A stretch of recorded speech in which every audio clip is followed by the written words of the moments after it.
All right. Whew. Well, I have to say this is probably going to be one of my most difficult lives. It's definitely the most difficult live I've done so far. Um, make sure I check my sound and everything. Make sure I check my sound and everything. Yep, everything's good. So let me turn this off.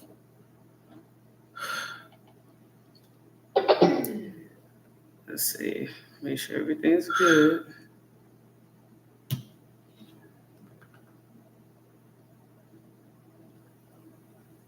Still setting everything up. All right. Well, this is going to be a hard one for me. Um, when I saw this come across my live feed, um, every time there's a tragedy, including like,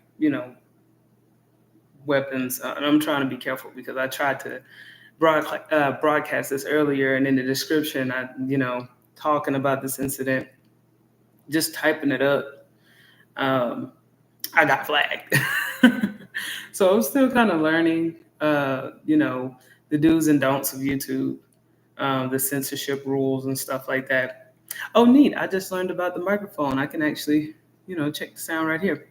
Well, anyhow, yeah, so I wanted to talk about this incident, this tragedy rather, in Idaho. And just real quick, I wanted to also give you guys a heads up.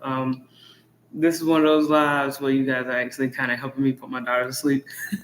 So thank goodness, like she started to kind of doze off. I think she's getting used to like when I'm clicking around on a computer and stuff like that, and she just kind of dozes off. And I don't know why, but like she goes to sleep while I talk. She just likes to listen to me talk. So it's kind of like, oh my God, I was gonna use that expression, killing two birds with one stone, but this that's her little hand too right there.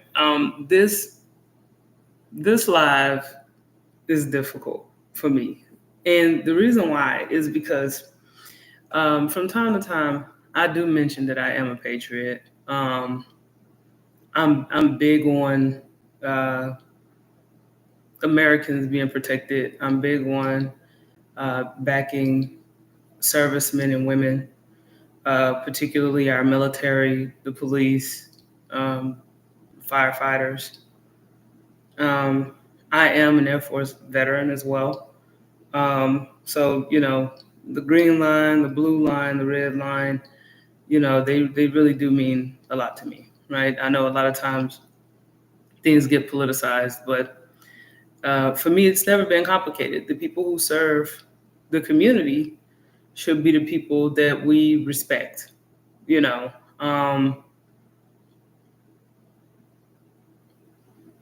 I know that a lot of times, and this is kind of an emotional stream for me, by the way. I'm not gonna lie, because when I first heard about this incident, anytime I hear about a mass deleting of people, I'm trying to be careful so I don't get flagged. Um, Needless to say, it is disturbing. You know, I know there are a lot of people that are like desensitized. It's like it's just another one. But this situation, just a quick synopsis. This guy started a fire, and then when the officers came to respond to it, he tried to pick them off. You know, um, and just saying it out loud makes me realize how disturbing that is, right? Um, we oftentimes hear about like school mass deletions. I hate to even say that, so I don't say it with a light heart, right? There's a serious issue with there not being any kind of regulations or like boundaries on people who have access to firearms. And this situation, it's so sad. But I guess I'll just start out. I have a few news articles here, actually 3 to be precise, about the guy. Um, and yeah, it's just so sad, man. It's so sad. Like, these folks, they're just serving their community. But yep, so this is kind of gonna wrap up. And I mean, there are still things developing about this story.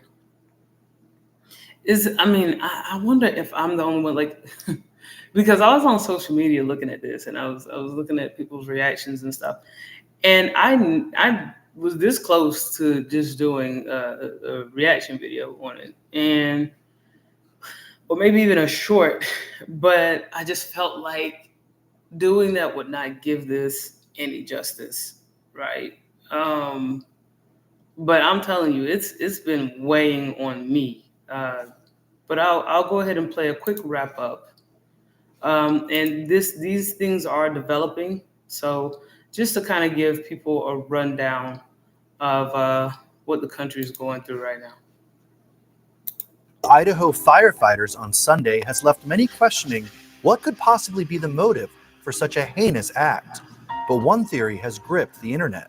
In the afternoon on June 29th, so I'm going to start it from the tragic shooting of 2 Idaho firefighters on Sunday has left many questioning what could possibly be the motive for such a heinous act. But one theory has gripped the internet. In the afternoon on June 29th, first responders were called to a small but active brush fire on the east side of Canfield Mountain near Coeur d'Alene, Idaho. As fire crews moved in to tackle the blaze around 2 p.m., bullets suddenly rained down, fired by an unknown assailant hiding in the woods, officials said. The grisly scene was captured in harrowing 911 audio as firefighters were pinned down by the crazed shooter. There's an active shooter at a fire. There's potentially 2 battalion chiefs down. They're shot. BC3's down. BC1's down. Everybody's shot up here. Law enforcement, code 3 now up here. Then immediately up here, we've got 2 unresponsive battalion chiefs, gunshot wounds, multiple gunshot wounds. The horrific ordeal ended about 5 hours later when SWAT teams discovered the lifeless body of the shooter next to his firearm on a popular tourist trail, according to police. On June 30th, the shooter was ID'd by police as Wess Roley. It was confirmed that a Coeur d'Alene firefighter and a Kootenai County Fire and Rescue member lost their lives in the sudden strike, while a third firefighter was left fighting for life after surgery, but is now in stable condition. Kootenai County Sheriff Robert Norris said in a news conference. We do believe that the suspect started the fire, and we do believe that it was an ambush. Now, this is, these are some of the developments, right? And I kind of waited on it. Shout out to Lead Quarter Trucker. I'm glad to see you in the chat tonight. But yeah, this is difficult for me because, and I'm not trying to put myself in this. I'm not trying to make this about myself. But like I said, forgive me if I get a little tongue-tied. But as a veteran, we weren't like first responders. Like, when I tell you, like, so I joined the Air Force right after high school. Not immediately after, but, within a year. I joined the Air Force, and, we respond as military members to the call of duty on behalf, I was active duty, so on behalf of the federal government, right? Before I joined the military, I didn't quite respect the call to duty, right? And this is what I mean by that. Like, it's very easy for us to look at men and women in the uniform and see them as, they're here to do a job, our tax dollars pay their salaries or whatever. It's very easy to try to minimize these folks, but they go through so much on the regular basis. And being in the military, I'd never served directly on the front line, but I was considered what they call support. Like I would help, send equipment and all that good stuff. Not to get too specific into that, but the point of me bringing this up, I think of each of the lines in the beginning of the presentation. I talked about the green line, which represents military, the red line, which represents firefighters, and the blue line, which represent police. And the reason why I started with those three lines is because, of course, you got the blue line that is way more hands-on, the police, right? And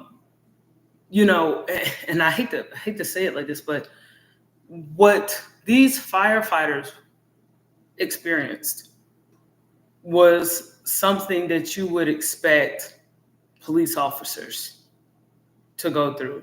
And I hope I'm not saying this in it's not coming off as a insensitive thing to say. My point is, like, having serviced in the federal government, knowing that at any time you could be called into a hostile environment, there's already an edge to it as it is. I just felt like the firefighters were like the most vulnerable of the first responders. Well, let's step up from medic, but we're talking about people who are here to stop the loss of life, without a shadow of a doubt. And just not to minimize the services, but to kind of paint a picture here. If I were a military member, if I were back in the uniform and I was deployed, I would, without a doubt, expect violence. I would be on high alert. If I were a police officer and I was dispatched, even before dispatch, the fact that I wear the badge, the fact that I have a uniform, the fact that my neighbors, they see me leave out, come back, they see me park the cruiser, I'm on high alert, a firefighter though. And I hate to make this analogy too, and please forgive me once again, like I said before, from being insensitive, but this is like attacking the equivalent to a church, like the church of law enforcement. It's just so disturbing. It's so disturbing. So, that first bit that I shared, that was mostly, journalism that was kind of speculative.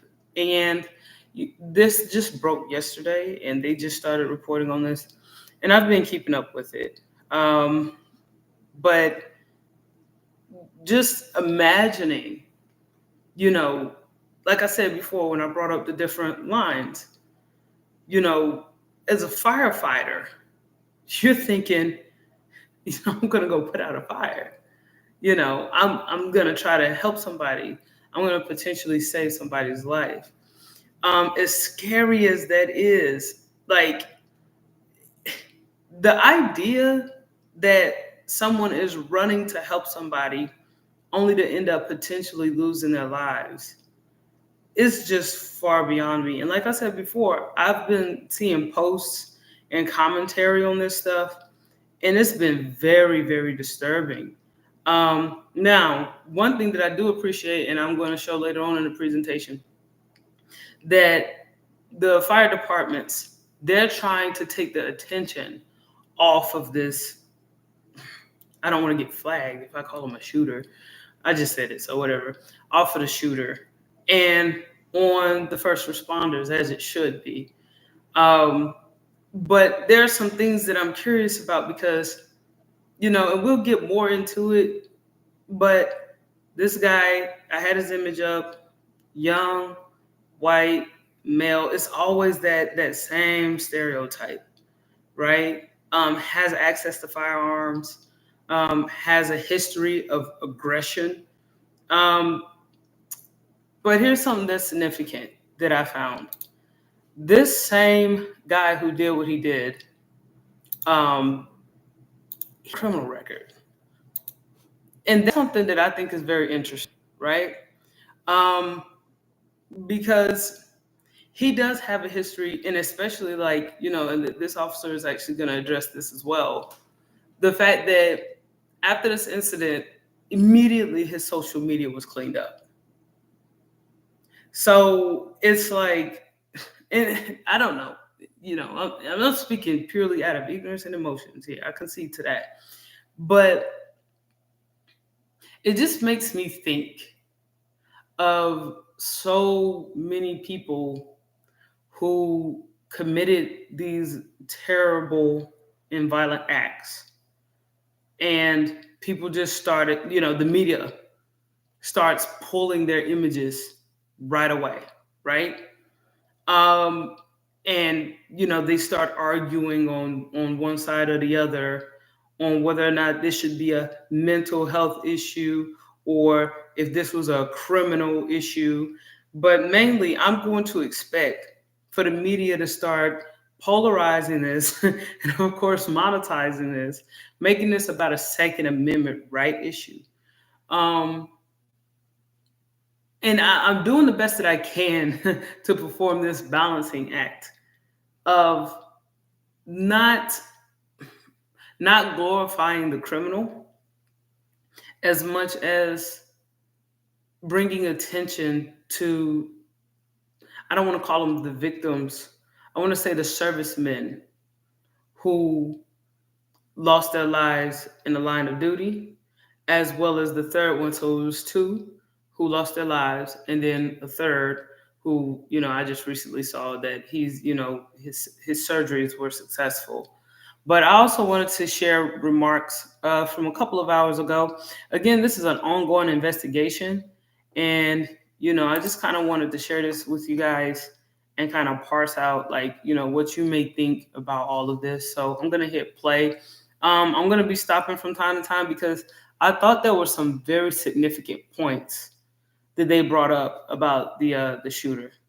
What we'd like to accomplish today here at this press conference is, when you leave here today, I want you to know who the suspect is, know what we know about the suspect right now, I'll give you a fire update of where the fire is right now, and some of the challenges that we had in making a containment on a 3.2 square mile mountain. And to let you know that we had a jumper off of Veterans Bridge, and we'll give you just a little bit of information on that. So the suspect that has been identified by our Cooney County Coroner's Office, Coroner Duke Johnson there, has been identified as Wess Roley, date of birth of May 1st, 2005. As of right now, and this is all very, very preliminary, we've had a lot of resources at the crime scene. We've been working through the night, so many of these facts are subject to change. We believe that Roley has prior residence in California, Arizona, and Idaho. We believe he was born in California. Okay, so I just wanted to stop it there. Okay, these are the type of things that I think about, right? The fact that this young man had unstable residential history. Now, again, I am going to do the best that I can to not seem like I'm doing what everybody else is doing, which is everybody likes to talk about the perpetrator, right? Everybody likes to talk about the person who committed the crime. But I just thought the, what is it? Not the demographic, but the history, the characterizations of the shooter, I'm just call him Wess Roley. And I might just say Roley. That's his last. I'm gonna just call him Roley. The fact that he was young, and I know they're always young, but the specifics, the fact that he had unstable residential history, right? He's been moving from place to place. I think that should be pointed out. The Kootenai County Sheriff's Office and Coeur d'Alene Police Department, we've had 5 interactions with Roley. And of those 5 interactions, we've had 3. Coeur d'Alene Police had 2. They were very, very minor in nature. They had to do with more trespassing. He was trespassing at a location. He was asked to leave, and he cooperated. We had some welfare checks on Roley, and very, very minor. We don't show any criminal history for Roley. So I just wanted to also, pay attention to that. Like, they've had 5 different incidents with this guy, right? And they describe it as minor. This guy is 20 years old, by the way. I hate to say this, but most young men I know, trespassing, welfare checks, it don't be too many of those. Certainly not 5. So, I mean, but this is how I feel like the system is. It's kind of wishy-washy because, how to put this, and I'm trying to be sensitive to what's actually happened here. I feel like if you pulled this guy's record, let's say, okay, one time you pulled him for trespassing. All right. And he cooperated. That's the thing about the system. Okay, he cooperated. Okay, the second time we're looking at you, now you've been moving from place to place to place. You're not stable. So the second time we're looking at you, but then you cooperated. Okay. The third time we're looking at you, you did something else. Okay. But see, here's the thing. What I'm starting to realize about our legal system is if you know how to cooperate, if you know how to take the steps that you need to take, you'll be just fine. Because I'm looking at it like, okay, the 4th time an officer interacts with you, they can pull how many times you've had an infraction. Boy, only 20 years old. So he's only 20, and you already have 5 incidents. Incident number 4, and you're 20. Something is going on here. Like if, and this is why I never wanted to be a police officer, because I'm the type of person, if I'm running your tag and you pop up with 2 or more incidents, I don't, I don't have the temperament to be the proper police officer. Especially if you young, like you are habitual. Shout out to Charlie Murphy. You a habitual line stepper. So for him to have 5 different incidents, and they're like, it's fine. He cooperated. We don't exactly know, where he's from. He doesn't exactly have stable residential history or anything. It just kind of feels like they had their guard down, but at the same time, I have to respect what they do every day because these officers, they're here to serve and protect. And they want to serve and protect, genuinely. I genuinely believe the majority of people who wear the uniform, they don't want to put young people in jail. They don't want to book you. They don't want to put a record on you. But at the same time, it's like, I understand where he's coming from, where he said, he cooperated, right? So there was really nothing to do. But I do feel like at the same time, maybe Idaho was just a little more relaxed. And it was easier to just tell him, hey, man, you're on the property, you need to go. And he's like, yeah, that's fine, I'll go. But I think 5 issues, I don't know, but that's the reason why I'm not a police officer, and that's why I back the boys in blue. I 100% respect what they do.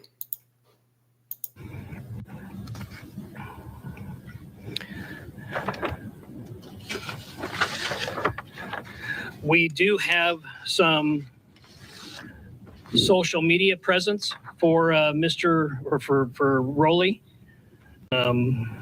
We find it disgusting to call him a mister, but we don't have any much to go on. Here's some of his social media postings that were recently removed from social media. I believe this one was Instagram. And we have some copies of this that Lieutenant Mark Ellis will distribute. Where we're at with the crime scene. The crime scene is active. We still have the suspect's vehicle that is up down an embankment of the mountain. Deputies who responded on scene to protect life and engage the suspect thought it would be in their best interest to get rid of what they thought was Roley's vehicle. So they had the frame of mind to push it over the side so he couldn't come around and get in that vehicle and flee. So we have not been able to find any manifesto. We have not been able to inventory the vehicle, although people that have seen the vehicle do believe it appeared as if he was living in the vehicle. There was a lot of debris that's in the vehicle. So that's all we have on that. Like I said, again, we have not verified or found any manifesto. We have not done an inventory of that vehicle.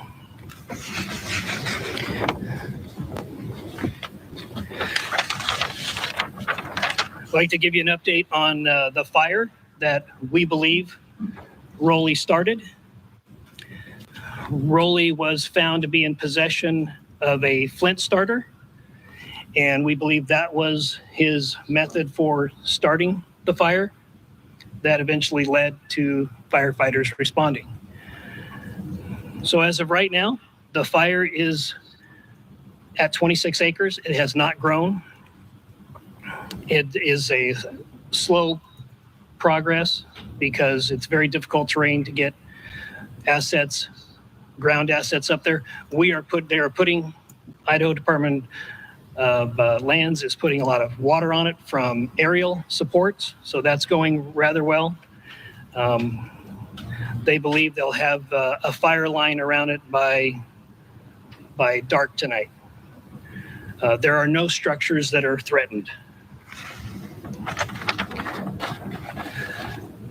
Again, I'd like to say that last night about 11 p.m., we did receive information that an individual jumped from Veterans Bridge. That is not related to this situation whatsoever. We don't find any nexus to the murdering of the two firefighters and injuring of one. Now, we have some of our incident commander who was here last night. That was the incident command of the scene. We have some of our SWAT operators that were here last night. And we had about 27 containment points on this mountain. And just to give you an idea, when you're setting up a containment in an urban setting, you might have 1, 2, 3, 4 blocks that you're setting up a containment on. But when you are setting up on a mountain, that just provides a lot more difficult dynamics than if it were a city block. So right now what he's explaining is that the difficulty of containing this and protecting the firefighters, the fact that it was in a rural mountainous terrain, it wasn't something they can just jump on and contain right away. Which goes back to what I was talking about with the incidents that Roley had before, where trespassing and welfare checks were needed. And by the way, I do have a poll up from earlier. The fact that it just feels like this was like premeditated. When I think about someone trespassing, being somewhere where they're not supposed to be, having multiple incidents with the police leading up to this point, having multiple welfare checks, his behavior was so odd, and it just feels like he calculated this, which, judging by what the sheriff is saying here, The fact that he made sure he had a vantage point. He made sure it would be difficult for police to be able to provide blockades, and even with his vehicle, like, later on in the presentation, he's going to talk about how they couldn't find what's called a manifesto. Manifesto is usually some kind of letter or some kind of drawn out plan left behind to give first responders and investigators an idea on what the motivations were. Why did this guy do this? What motivated him to do this? And so they couldn't even get the opportunity to do that because they could not run the risk of there potentially being someone else in a vehicle, or this individual, if he were to use the vehicle for cover. Shout out to Led Quarter Trucker. He said clearly had red flags. Yeah. So, that was the thing here, was that when I think about them talking about incidents that they had with him, is so terrible, because as a police officer, most people, they think of police officers as they're going to be the guys that come out here and harass people. Like, police officers have been so badly disrespected and so badly painted in the most awful light, right? And we oftentimes forget how much of a sacrifice they make for us.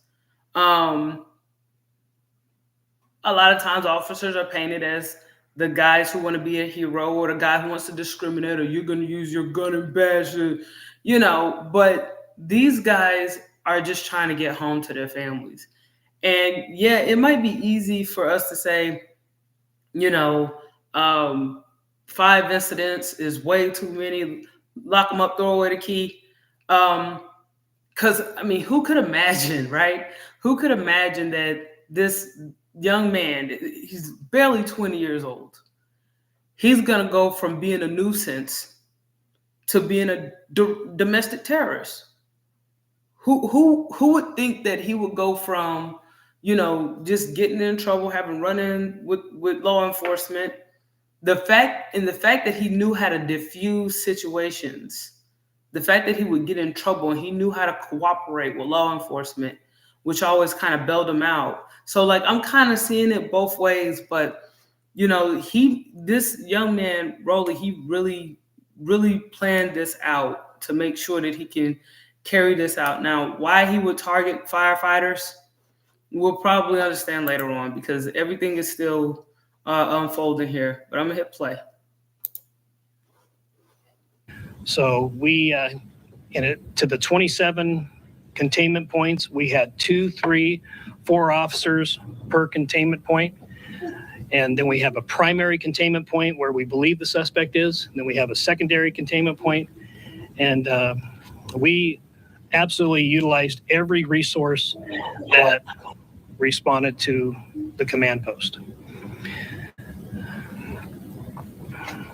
And I do have the incident commander from last night if there's any questions.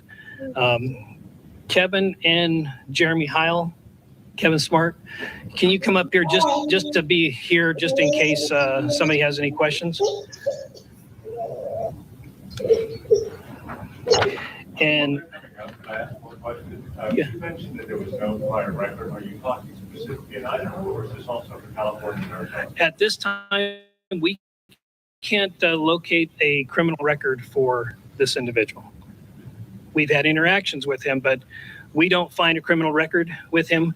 Also, we don't find that there's any nexus to any Islamic Jihad, which is also being disseminated on social media.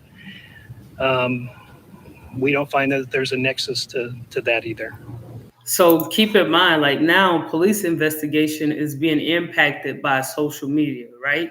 So 2 things. First off, shout out to Led Quarter Trucker. He says, I've honestly had mainly good officers, mainly really good officers. Every officer is a person. He clearly premeditated it. And I completely agree on all fronts with that statement. So basically, Roley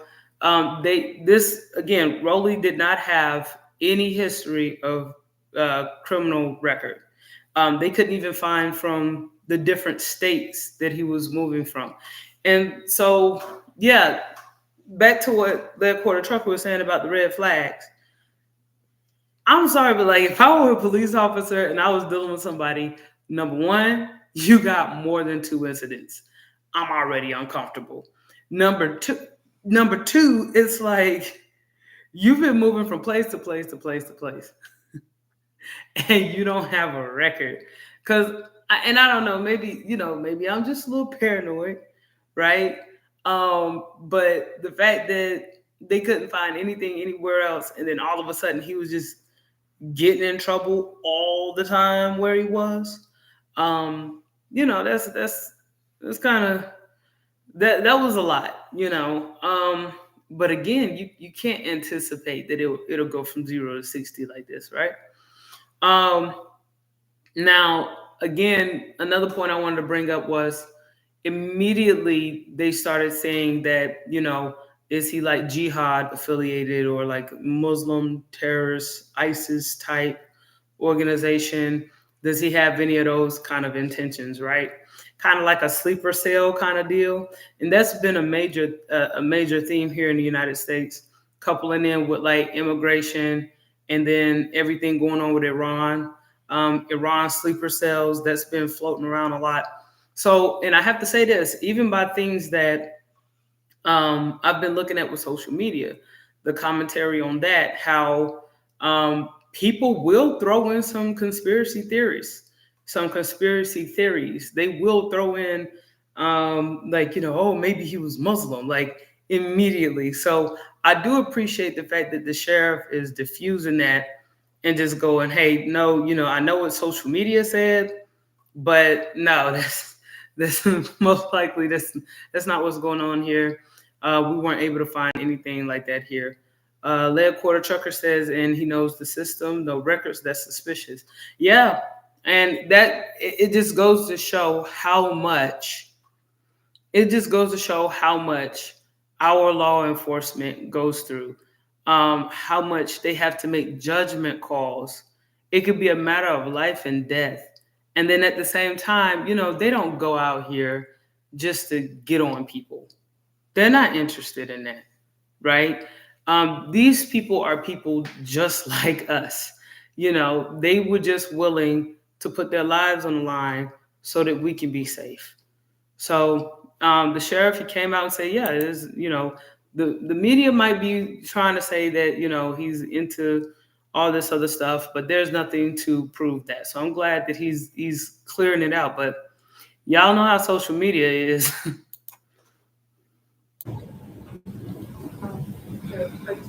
Yes, we're going to take questions. I'll look at the spokesman review. So are we clear, did the suspect die by suicide or was he shot by police? It appears that he shot himself. Yes. Do you know if he was stockpiling weapons up there or why he was on the specifically? One gun, multiple guns? We have information that he at one time wanted to be a firefighter. So we don't know if there's a nexus to that desire and what happened yesterday, but there is information that we've received that he at one time wanted to be a firefighter. So we're still processing the scene. It's going to take a few days to do that, especially with the current fire that's there.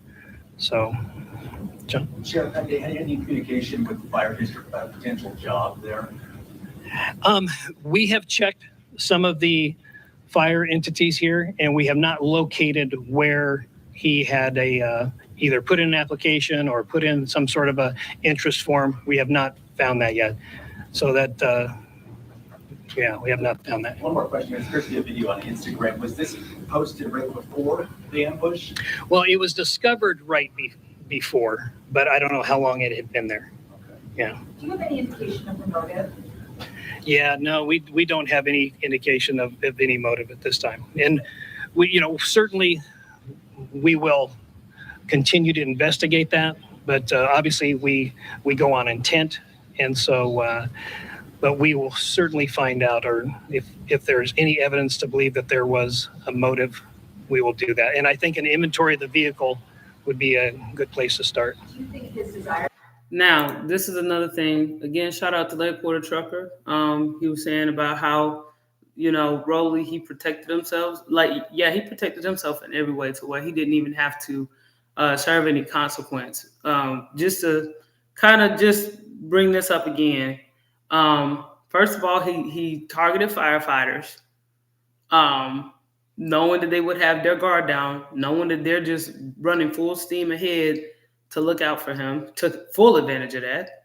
And then he started shooting at them, took the lives of 2, injured 1. And after that, let me not skip this. He started a fire to lure the firefighters.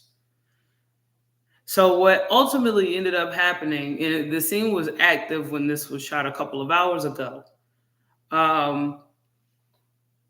Basically, starting that fire makes it very difficult for them to be able to compile any kind of evidence from the crime scene, even a manifesto or anything.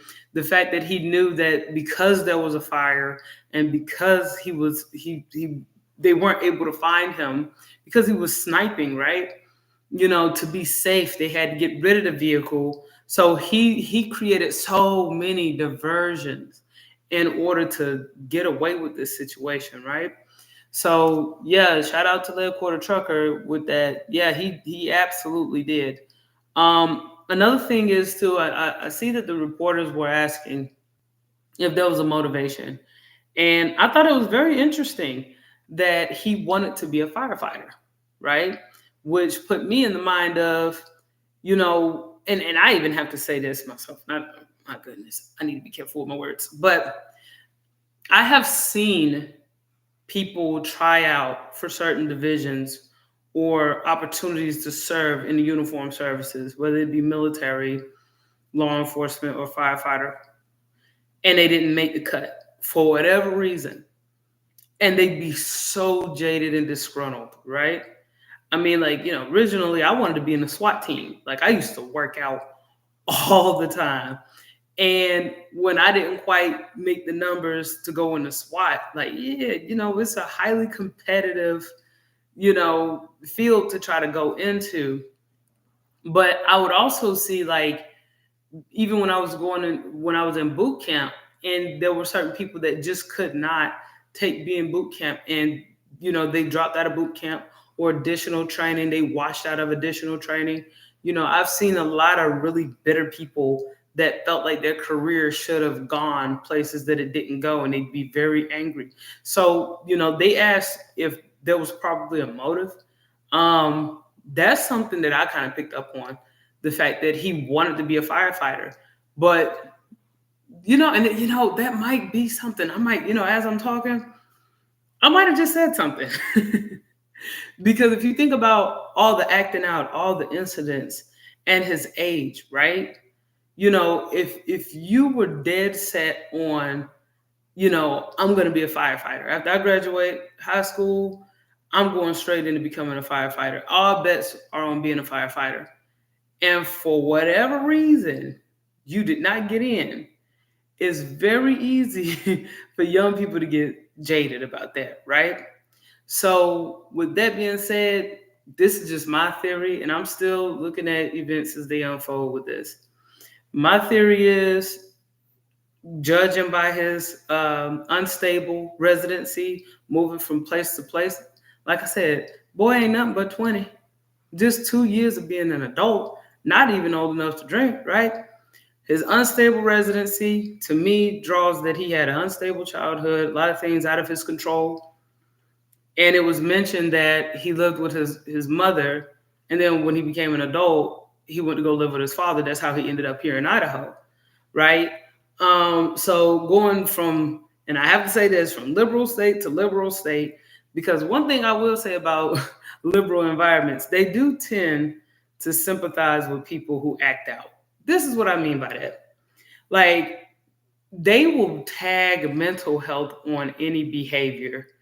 They will find a way to sympathize or empathize with something that people should not be doing. And a lot of times those actions that get a slap on the wrist or get overlooked, oh, because he's depressed, or oh, because he's sad, oh, he's going through a lot, his mom's not present, or whatever the case is, or, he doesn't have a dad, that's why he's doing that.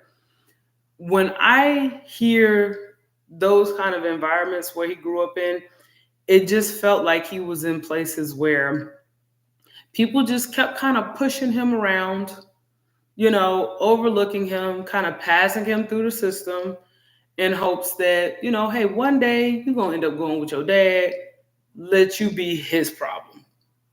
So judging, again, by the lack of stability, judging by they had to clean up his social media image. Immediately when this came out, the family started scrubbing his social media. There are some screenshots and some clips that some people already picked up, right? That were like, hey, these are pictures of him with GUNS. You know what I mean? He had weapons waving them around in all these pictures. There are plenty of incidents where he was lashing out about, being bitter towards law enforcement and the uniform service.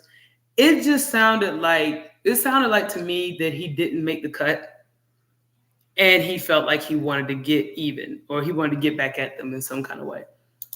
So I'll continue the questionnaire here. Potentially become a firefighter is part of this. We just don't know. Yeah, we just don't know. The gentleman. Has that been determined yet? What? These were his firearms that were used, or were they someone else's? Has not been determined yet. Lady in the green. Sheriff, Cody Proctor with Rescue News. You mentioned that he had had interactions before with law enforcement, but had he had interactions before with firefighters? We did not check to see if he had any interaction with firefighters. We do know that he did contact the firefighters when they came on scene, and there was a discussion. So we're still in the process of investigating that part of it. So, gentleman in the blue in the back. Sheriff, so talk to me about why you're sharing this Instagram post. Talk to us, what does it look like when you're looking at this when it's symbolized? Well, we're trying to collect any and all information, and those social media posts are what we call open source information. So this is all in an effort to find out intent, to find out if there was any other, if there was a motive or whatever the case may be. But another question, we had some people that live in the area of the evacuation zone last night for the shelter in place. They say they didn't get a phone call, they didn't get a text. How does your system work? Was there a text that went out? Or how did you? Yes, absolutely. Part of our Kootenai alerts system, we sent out a text, I believe a 5-mile radius.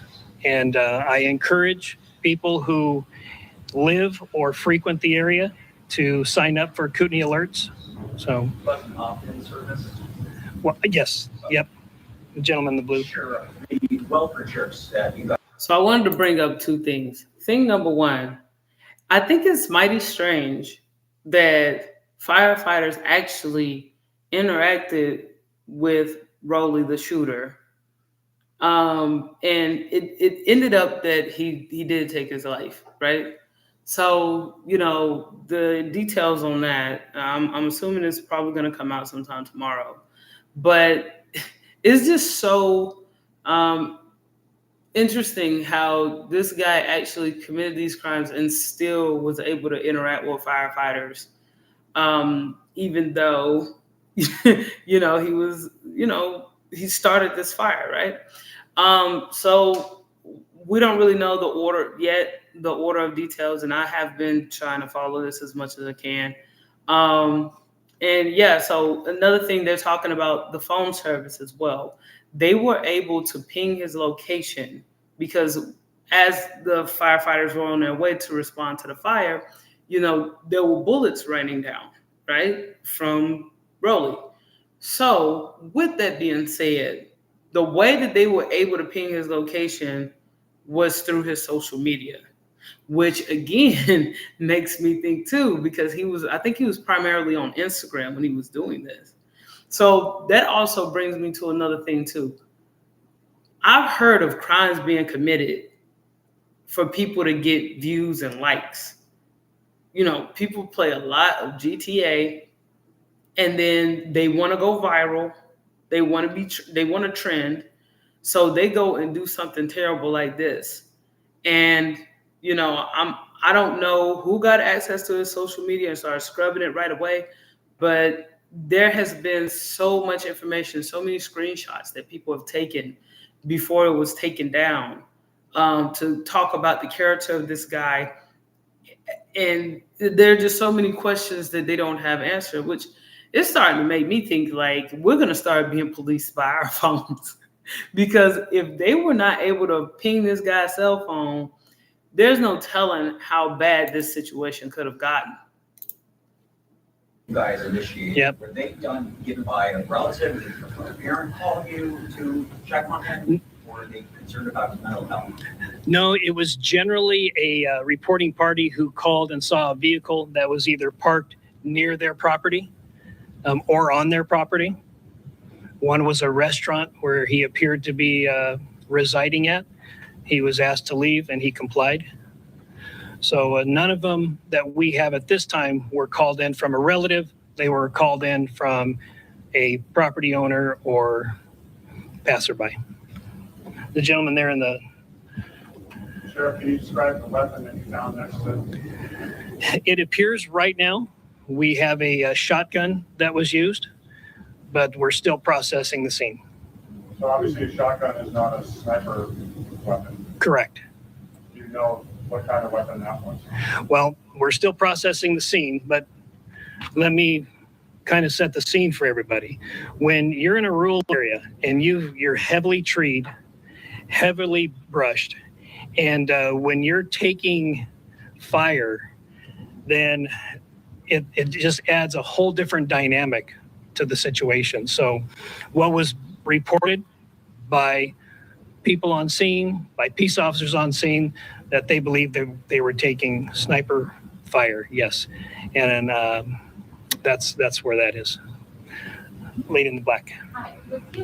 So I just wanted to clarify two things here. Thing number one, let me correct myself, because in all the news reports, they say, oh, it was a sniper. No, this guy had a shotgun. And I think this is very significant because I know there are like, and I'm not really brushed up on my Second Amendment rights and stuff like that. I am pro Second Amendment. I think that anybody should be able to have a firearm if they so choose to. It's their right. But this is the problem that I have with the Second Amendment. I heard that some weapons are easier to obtain than others, like a shotgun, right? You would think that a weapon like that, you know, a homeless guy can get access to it, which is very disturbing.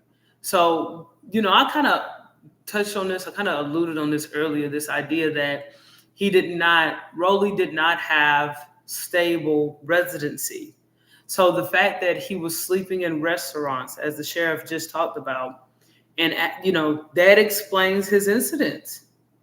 That explains his trespassing, right? Like earlier I did a poll, you know, asking, is 5 run-in with the police too many run-ins? And, you know, I got a resounding yes. So, you know, it's easy to look at the situation. Now that we've listened to more of this, it's starting to make sense to me now why police didn't really do anything. Homeless people get reported to the police all the time. Yeah, I guess I'll talk about it. When I was a teenager, I became homeless. I was a homeless teen. Now, it just so happened that, you know, the people where I was technically trespassing, they knew me before I ended up in my circumstance when I was a teenager. But then, you know, there will be times like you find places to sleep. And in my opinion, when I was a homeless teen, sleeping in a restaurant was just, I'm big on etiquette. And I just didn't feel like the restaurant was appropriate. This is where people go to enjoy their meal, have some class. You know, you don't have to you don't have to compromise class because you're homeless. Like, don't be ridiculous. You know, you can control your character. I'm a little posh like that. Not that I'm saying I was a better homeless person than him. I'm just saying that I can relate. And then I can also understand, because see, when I dealt with homelessness, my thing was I did not want to inconvenience anybody. So a lot of times I slept in places where I would see people dozing off, like, you know, on the city transit, you know, people on the train, you know, people sleep on the train cars. I didn't camp out on the train cars or anything like that, but you get my point. So for this guy, now it makes sense on why the police were like, you know, 4 or 5 incidents, you know, guy's down on his luck. But it's also making me realize again, too, that I talked about criminalizing homelessness. Now, again, with my experience with being a homeless teen, there will be times where I will be hanging out and people will go off on me. Shout out to Snow. What's going on? Good to see you in the chat. There will be times when, you know, I'll be hanging out somewhere. I'm not bothering anybody, but, you know, I'll give a perfect example. When I was a homeless teen, I used to sleep on the city bus, right? And most of the people who drove the city bus, they knew who I was, you know. And it wasn't like I would sleep like and just live there and just have it as shelter.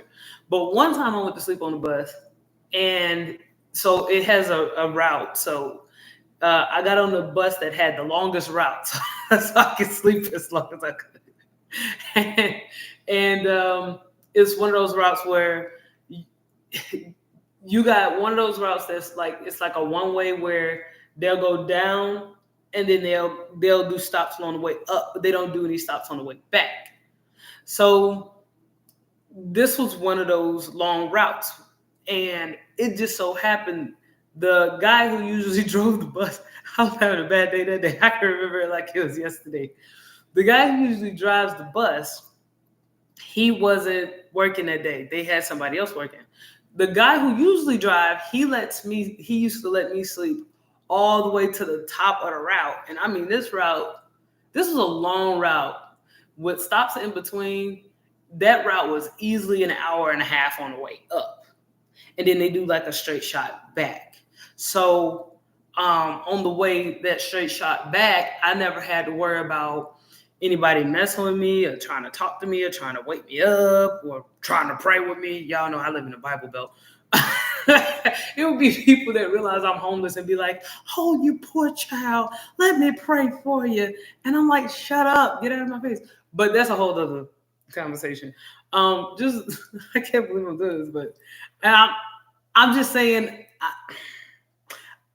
this kid was not as skilled at being homeless as I was. So I knew places where you can just be somewhere for hours and hours and hours. Nobody will bother you. So unfortunately, a lot of homeless people, they go to places, and you know, it makes sense now that I think about it. A lot of homeless people that I knew at the time, because being homeless, it's like a network. It's like an underground, right? One thing about me is I like to cook. So you learn little skills when you don't have anywhere to go. So, you know, but there were a lot of homeless people, they don't know how to cook, right? So what I found with homeless people who couldn't cook, they would hang out at restaurants. A lot of times they would sit at a table, they'll order a drink, you know, or they'll ask for water, and they'll kind of sit there. And then oftentimes they'll look for somebody in a restaurant, and they'll even try to strike up a date. Y'all ever heard this thing called hobosexuals? HOBO sexuals, where these are people that look for a date so they can have a place to stay. That was so common. Like when I was a homeless teen, I would see that everywhere, where people, they didn't have anywhere to go. So what they'll do is they'll get themselves looking real nice, smelling real nice. They'll even go to the barbershop there's a joke that circulated on social media down here in the Charlotte area where you'll see this guy, he's all gross, he just got off the street, and he's in this bar, he walks into a barbershop, sits in the chair, he say, hey man, the barber, he say, hey, what you want done to your head, man? What, and so he take his bag and money out, he'd be like, I want you to take all the money that I got here and make sure I'm good for the rest of the week. And the barber's like, for sure, I'm gonna hook you up where you can get a girl. And that barber really did, cut that man's hair. That man looked so good. And the first thing that they would do is go hang out at a restaurant or hang out where they know single women are, and they'll go and spit game. So I went all the way over there just to say this. Now I understand, because I was talking about me being on the bus. I'm gonna finish that real quick. So it just so happened, I fell asleep on the way up the route.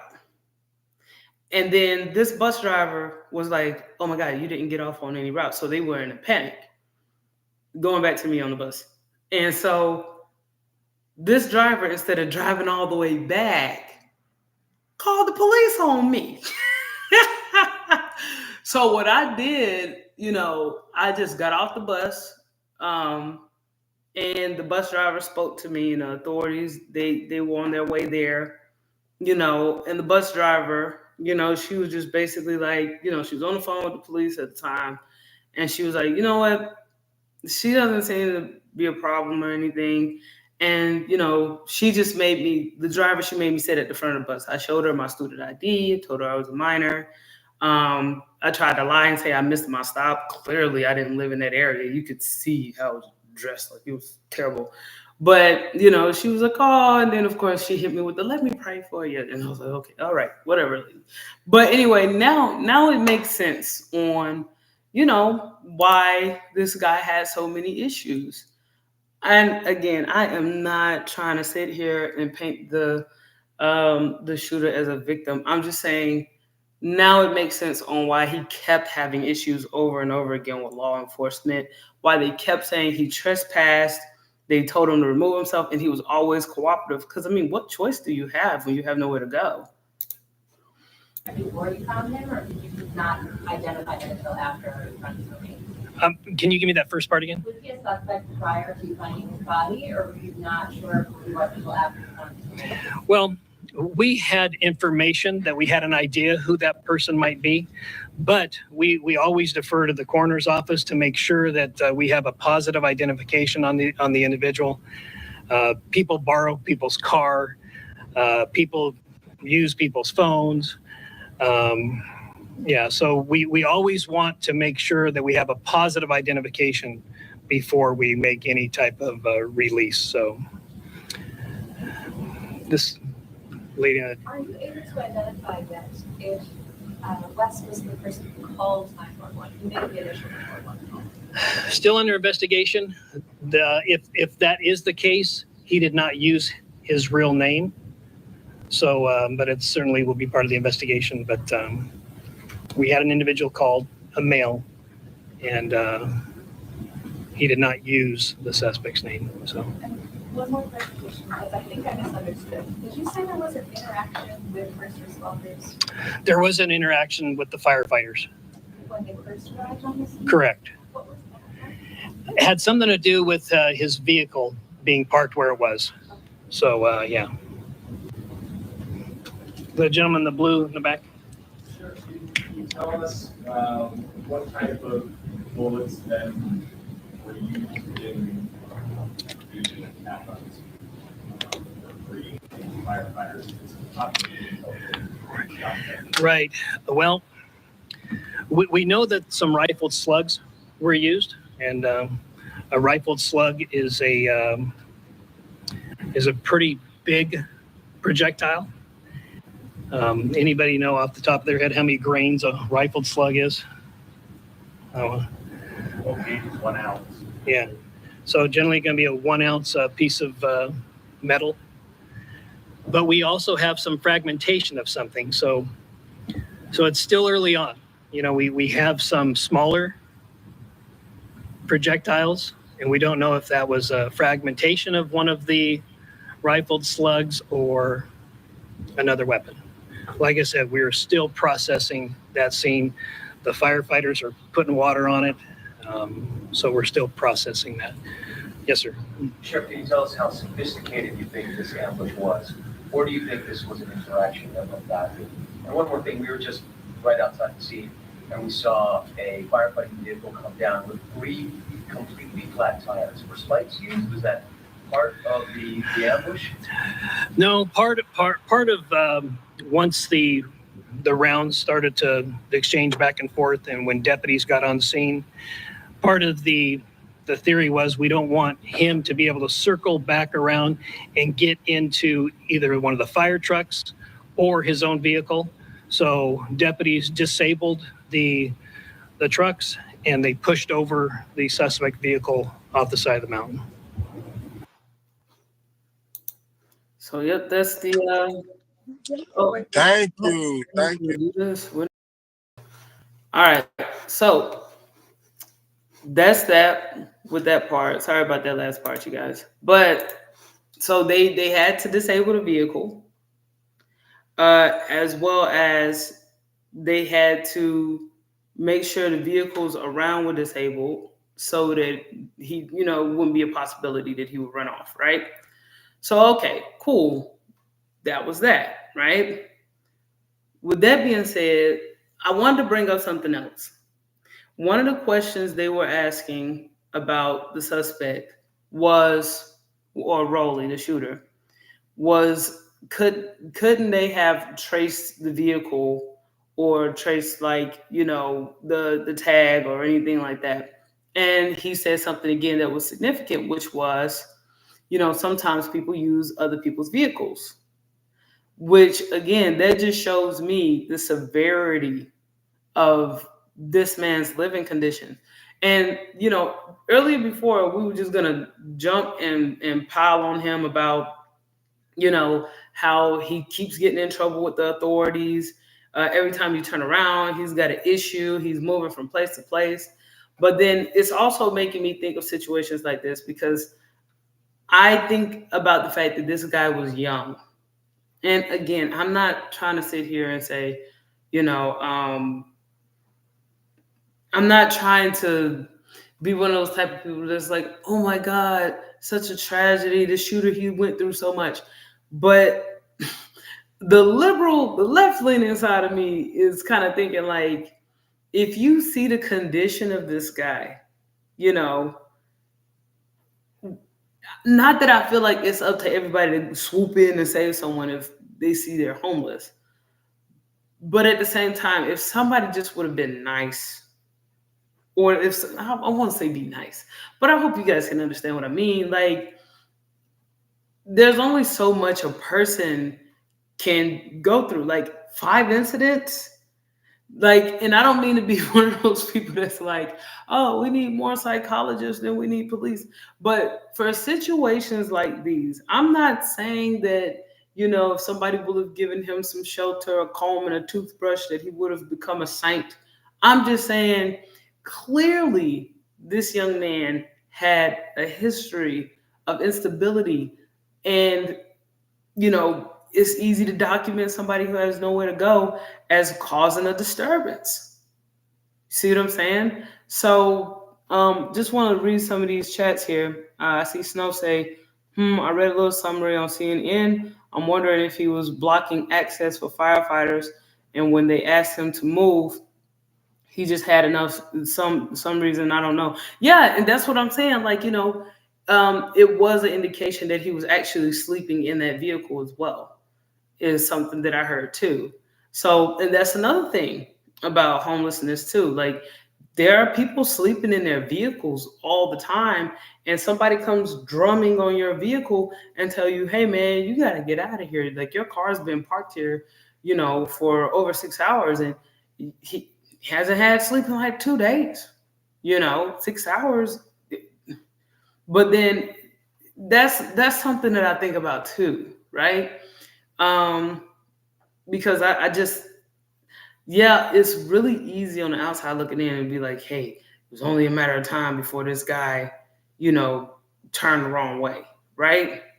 I see Snow say it seems like he had a trouble upbringing as well. Yeah, because we talked about that earlier. The fact that it wasn't exactly clear on, you know, where he grew up, where he was born. Um, the only thing that everybody is really putting out is that he was unstable, he was angry, and the sheriff even brought up the fact that he was diffusing the narrative that somehow this young man was a part of some kind of terrorist organization. That rumor is currently circulating. They're trying to compound him with the idea that he could potentially be like one of those sleeper agents from Iran. They're doing all this extra stuff, right? They're really pulling out the stops. But yeah, it just makes me think this guy really needed help. No, I'm not saying it's okay what he did, but he really needed help. Again, if I were a police officer and I see that, it makes sense on why time number 3, time number 4, time number 5, they were probably like, okay. Because I know that police officers interact with homeless people all the time. And then even like when I talked about my situation when I was a teenager, you know, how the bus driver automatically called the police on me. Like I wasn't being aggressive. I did not mean to stay on the bus that long. You know what I mean? But at the same time, like, you know, I was cooperative. You know, now if I would have had an attitude, if I would have yelled in her face, would have gotten in her face, chances are, yeah, she would have been like, oh, I feel threatened, you know, or this woman assaulted me, you know, this teenager assaulted me. I could see something like that happening, but, you know, I didn't mean any harm. I just, you know, I was in a bad circumstance, you know, and I spoke to the driver and she was like, oh, it's okay. And she just told the cops, she was like, oh, no, it's fine. You know, she went ahead and told them on the phone, like, hey, everything's okay. And then she just made, you know, she let me ride with her down there and she was like, hey, I don't want you sleeping back there. I don't feel comfortable with you back there. So I just stayed up until went to the downtown transit, right?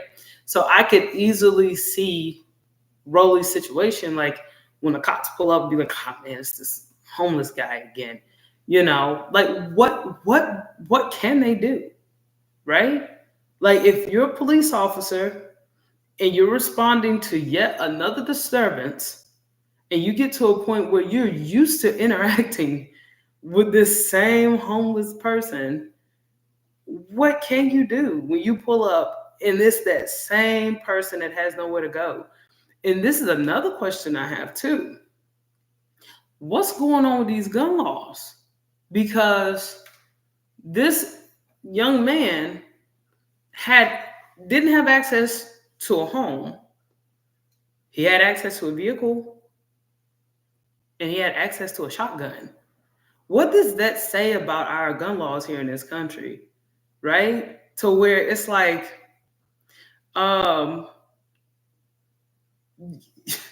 why can you, when I think of possession of a firearm, I'm thinking this to protect yourself, your family, your property. Immediately, that's what I think about, right? But if you can't really protect yourself because you have no shelter, because you have no property, you have no family because you can't afford one, because you don't have property. So it's like you can't really do anything. But you can walk in and get, why is it so easy to have access to firearms? Right? Like and you know, I might get some blowback for this, but I feel like mental health should be considered for a person to have access to a firearm. It's a lot of people who feel strongly about that, but I almost said something terrible. I'm gonna say it. I don't think this is gonna age well, but I'm gonna say it. A part of me feels as though Roley was in a desperate situation and there was no help I have known so many young people who had troubled childhoods, and they were looking at the military as their way out. They were looking at becoming a police officer as their way out. Some of them looking at being a firefighter, going to their father's house, getting out of their mother's house as a way out. Maybe this time the police, when they come get me, they'll throw me in jail. I can't tell you how many young people I've known who are homeless, desperate for shelter, willing to go to jail because they've been outside for so long. And so with his situation, it's like, what are you doing in life? Where are you going? What's going to happen to you if you keep on this trajectory to where your mom didn't help you, and now you're with your dad? Your dad seems to not be able to help you. Your way out was to, become a firefighter. You wanted to be a firefighter. For some reason, that didn't work out. Now you live in your vehicle. The police has interacted with you at least, now this is 5 times that it was documented. They've interacted with you 5 times and you've never been incarcerated. Your life isn't really going anywhere, but you can get access to a shotgun. That's a problem. In my opinion, you can't get access to a higher education that easily. You can't get access to shelter or food that easily. You can't even get access for just a place to sleep temporarily, but you can get access to a firearm. I think there's something wrong with that. We'll read the chats real quick. See, Snow says, I doubt he's part of any terrorist group. Seems like a breaking point thing. I wonder where he got his firearms. Yeah, I completely agree with this. And then it says mental health is, Snow goes on to say, mental health is actually supposed to be considered. That's why there's background checks and waiting periods before actual possessions of firearms.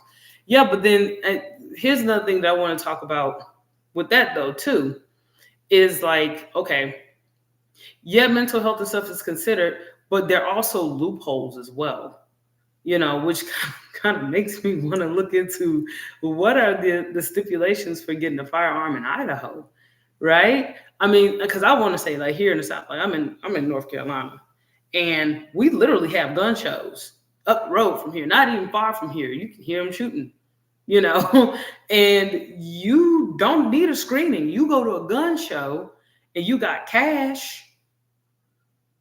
I don't know if it's legit. I don't know if it's legal. I don't know if it's technically illegal, but it is so easy to acquire a firearm.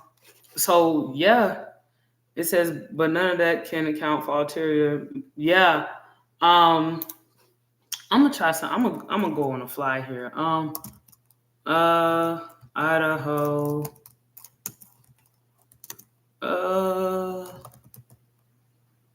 Screening. Let's see if I can pull this up.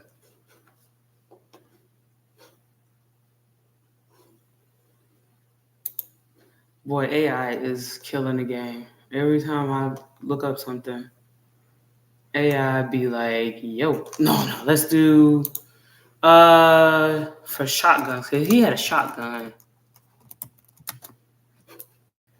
What are the requirements? Do they have anything specific? Background check procedures, regulated, gun law details. If you're prohibited by federal law, prosecuted, possession, still weapon, screening, blah, blah. Let me see shotguns in particular. Dang, they even got shotgun rules on their screen. Like, oh, wow. Okay, let's see. So you got AI right here. So I guess what I'll do is read this out because I know some folks are driving. Let's see. And y'all, I'm kind of learning how to do this on the fly. Thank you so much for your patience. So this is the AI view.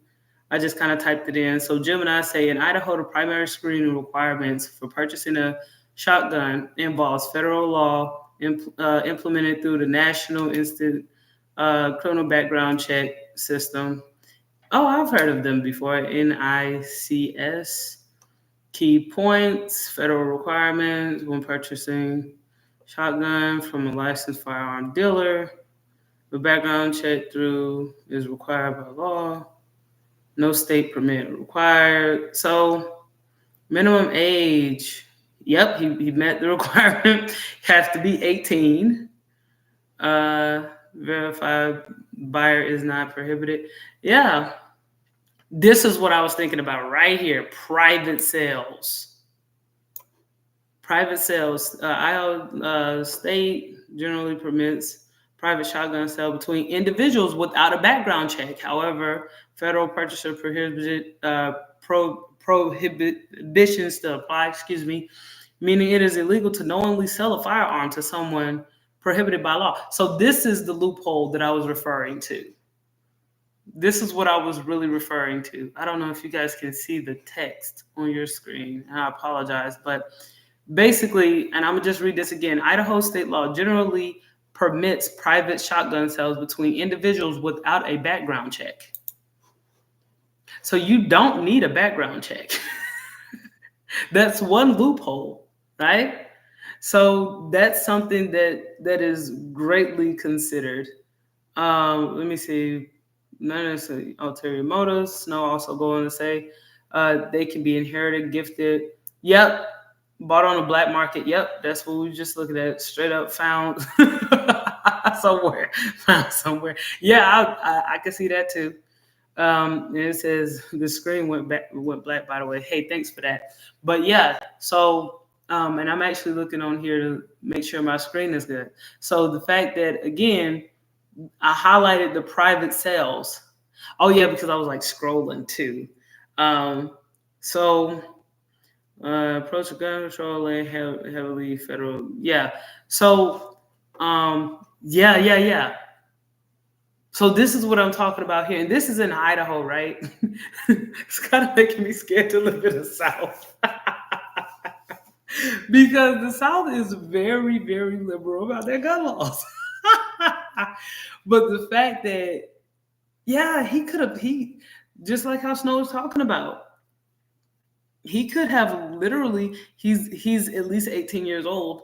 That's the only requirement that I can see for him to obtain a firearm. Isn't it crazy that it doesn't have to be licensed, that you don't have to go through it? And the first thing they looked at was, do you have a felony? Sure, I can get a shotgun. I mean, when I was in the military, look, I'm gonna be real with y'all. They tried to ask me to do some aggressive stuff. I told them, listen, I am brains and not brawn. They laughed at me, but I was not playing. I was like, listen, I can do your administrative stuff. I can do your support. I'm really good at interpreting law. I'm a brainiac, you know what I mean? But if you put me out there in them boots, I was like, that's why I went into the Air Force, because I didn't think y'all did all that hard stuff. I am not hard. I am very soft. So, yeah, the idea, and I've shot a shotgun before. It hurts me, okay? A pistol, like the whole, but anyway, they put me behind a desk. They called the Air Force the chair force for a reason, because it's people like me who want to serve. I don't really want to, I'm not rah-rah, right? But yeah, the idea that, boom, there it is. Like, if you're a private owner, it's just that simple. There's no background check or nothing. It's like a what you call it, a merit system. Like, hey, we're just gonna trust that you're gonna make the right decision. You're gonna sell this firearm. You're gonna do the right thing, right? Yeah. That's me, chair force all day. Chair down and proud. Like, I have to sit down. Like, at least I was one of those Air Force people that, I remember when I was stationed with the Marine Corps, and you will always have this Air Force person that see the Marines, doing push-ups or something, and they want to run over there and do push-ups too to show that they tough. And they don't never win. I've never seen an airman win against a Marine. Now, some of these Navy people, they get a little comfortable, they get a little chubby because they get a little spoiled like us. But I ain't gonna see no Marine. Listen, I am not proud. I am the type that'll be like, listen, I'm good. I'm in the Air Force for a reason. But yeah, this is wild. This is very wild. And so the next portion that I wanted to break down before I get off of here, and again, shout out to y'all. I appreciate the engagement. I appreciate people tuning in and everything, because y'all have officially helped me put my daughter to sleep. Ha ha. So, shout out to y'all for that. And then y'all also are helping me with learning how to do little tricks like that. I just did like a little celebration thing because Jazz is asleep. Hopefully you guys can see it on your end. But yeah, so the last portion, because I'm glad I actually did this live stream, because immediately when you hear the headline of the story, it's so easy to just jump on this guy and demonize this guy. And I'm not trying to make light of what he did at all. I'm just saying, like, to prevent stuff like this from happening in the future, like the fact that we have such liberal gun laws, to where people, you don't need to have a place to stay to have access to a shotgun. That's disturbing, right? That's a problem. And then on top of that, it's like chronic homelessness. Like, I remember when I used to talk about how homelessness is criminalized. When a person is homeless, what do they have to lose? So these are the type of things I was, thinking about, like, as I'm like looking at the reports on this. And I wanted to leave you guys with the latest thing I was able to find about that. And this is really sad on all fronts. But this is the fire department, their chief and everything, and he's gonna give his remarks. And so here we go. To the most appropriate person. So, Chief Greif. Good afternoon. Thank you for joining us today. Over the last 24 hours. I'm Tom Greif. I have the honor of being the fire chief of the city of Coeur d'Alene, and I'm joined with my union president, Gabe Eckert.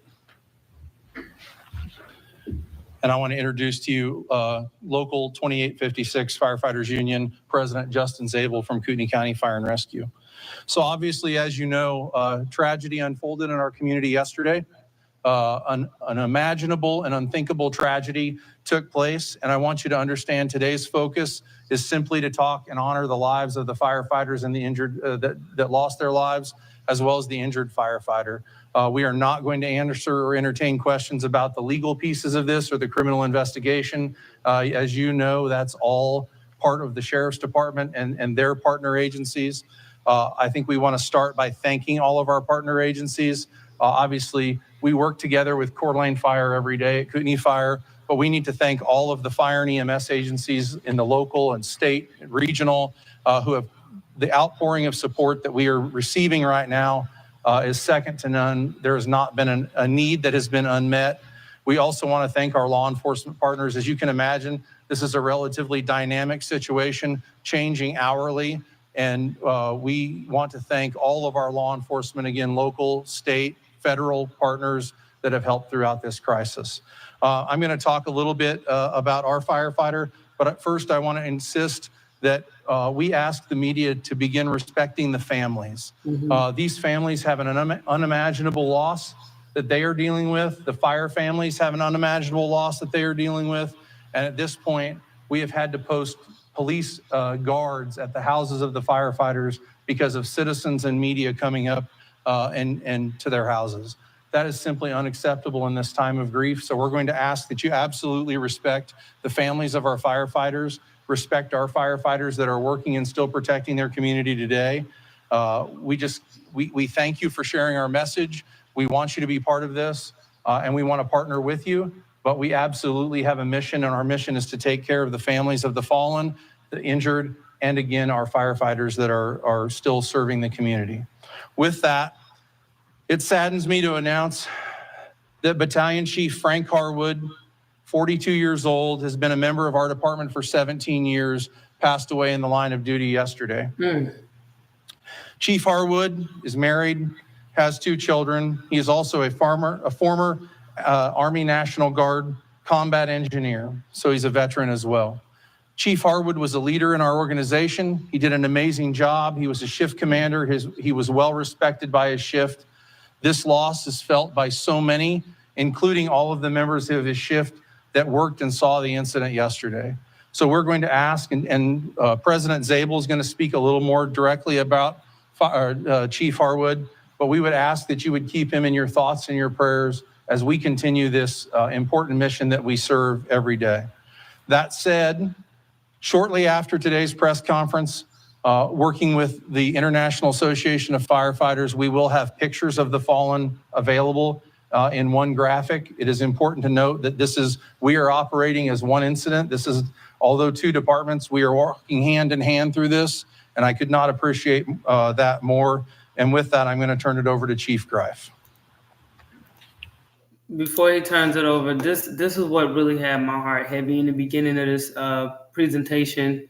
You know, this fallen firefighter, you know, I know I joke about, you know, I make fun of other branches and stuff. You know, I'm Air Force, you know, and I'm always, you know, big time, like, oh, you know, you're Army, I'm Air Force.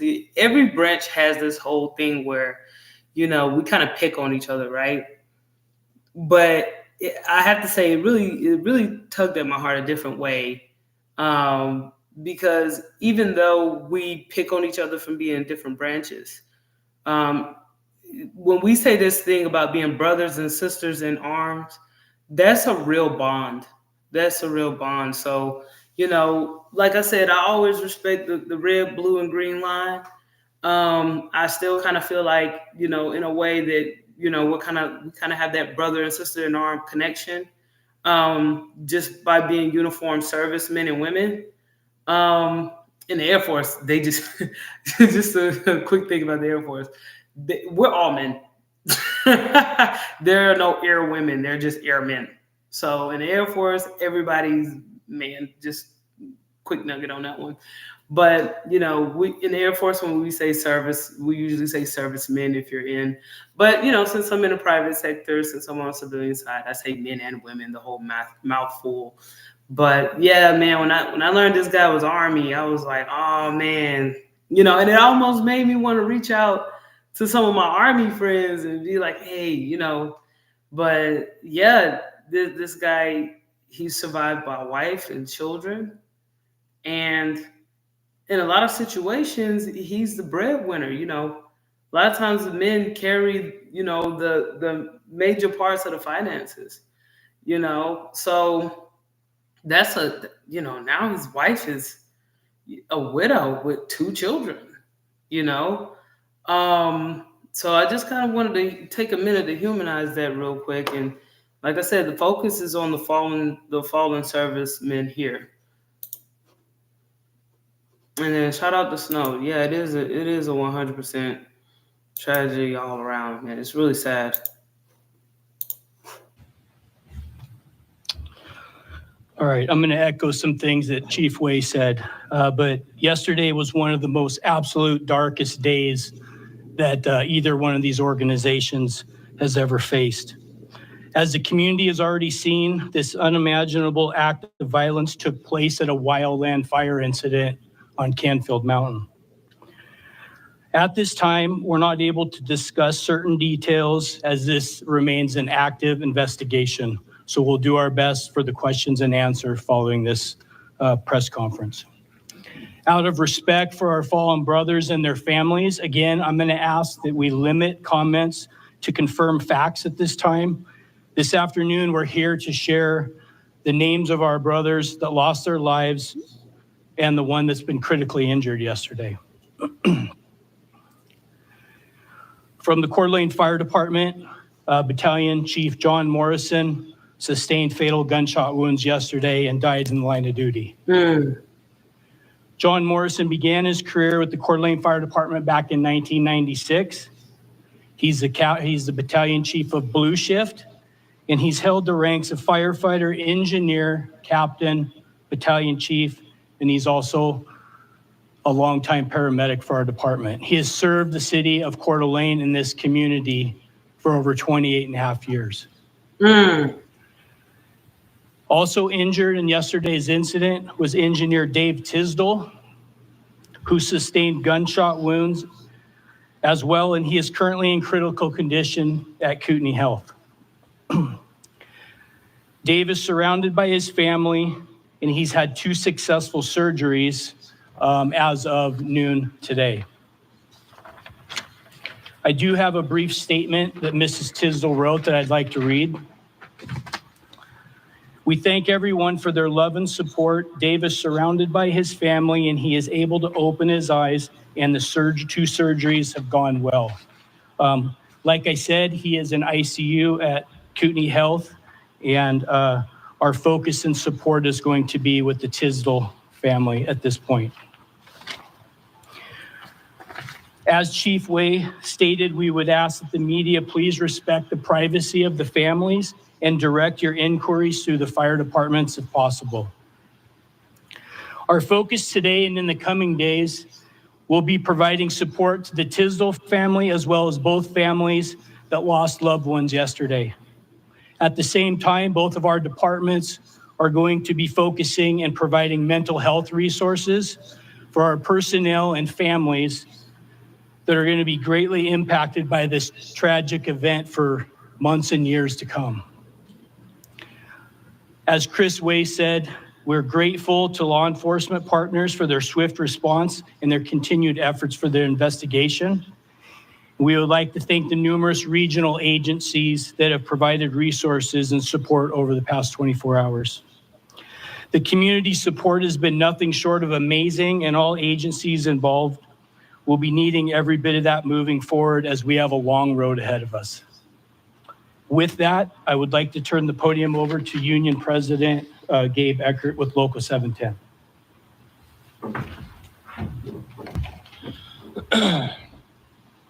Yesterday was a terrible day. We as firefighters lost 2 brothers and saw 1 hospitalized with serious injuries. And this community lost 2 dedicated public servants. The outpouring of support from this community has been incredible, and the amount of food, cards, offers for help, everything is truly appreciated. For those who want to donate, you can donate with either the Red and Blue Foundation, the Jeff Welch Memorial Foundation, and there are also accounts set up for all 3 families and then the 3 families individually that can be accessed through any First Interstate Bank. These will all be linked to on our social medias in the following hours. In the meantime, we'd ask that you allow the families the peace that they deserve so that they can mourn their losses. Yeah, this is just terrible. Like, I was watching it earlier and I was like, oh my gosh. Like, at first I was like, oh, it just had me, I was in my feelings at the beginning of this live, I mean, hey, shout out to everybody in the chat. Shout out to everybody who came through, because sometimes these lives are actually kind of therapeutic for me, I'm not gonna lie, because, man, when I first watched this, I felt so sad at this situation. But hopefully us discussing this in a more in-depth manner, and even I discovered things as I'm looking at this, because when I was just watching this stuff by myself, it just really had me in a slump, right? I'm not gonna lie to you guys. Like, I was just so sad. But I did want to do a shout out to everybody in the chat, their quarter truckers, and Snow, you guys usually come in, and everybody else who's come in to show support for the channel. I really appreciate it. You guys coming in on live. But yeah, this is very tragic, and I'm glad for the discussions that we've had here, to where we can look at other perspectives, not just, everybody else. Like I said, the social media right now, other platforms, so many rumors are just jumping out. People are doing everything that they can for people to get their eyes on their social media and to get clicks, views, and likes. And I just kind of wanted to do this presentation to diffuse what a lot of people are saying, and also looking at the other perspective of there are people in this country who need help. They need mental help. They need their basic needs help. They don't have shelter. And also to bring awareness to the fact that there needs to be a second look at, people having access to firearms. Because the fact that anybody can just get their hands on almost effortlessly, I just think that's, before I did this presentation, I thought you had I thought you had to have a minimum of a home of record to register your keep calling it a vehicle, to register your weapon. So, it just left me with even more questions. Like I said, people are dragging this out on social media. They're adding that he's a part of some Islamic terrorist group and all these different things. None of that is true. The investigation is still ongoing, right? But I just thought I should share some of the things that I was looking at with you guys tonight. And like I said before, I do appreciate you all tuning in. And once again, y'all helped me another night, put my daughter to sleep. And she's heavy and she's laying on my lap. And just, a little TMI for y'all. She's cutting off circulation on my legs. She's good. So I'm going to lay her down and everything else. I appreciate everybody here tuning in. And, hopefully I catch y'all on the next live. But I learned so much. I appreciate the time with you guys. And, I'm just telling you guys good night.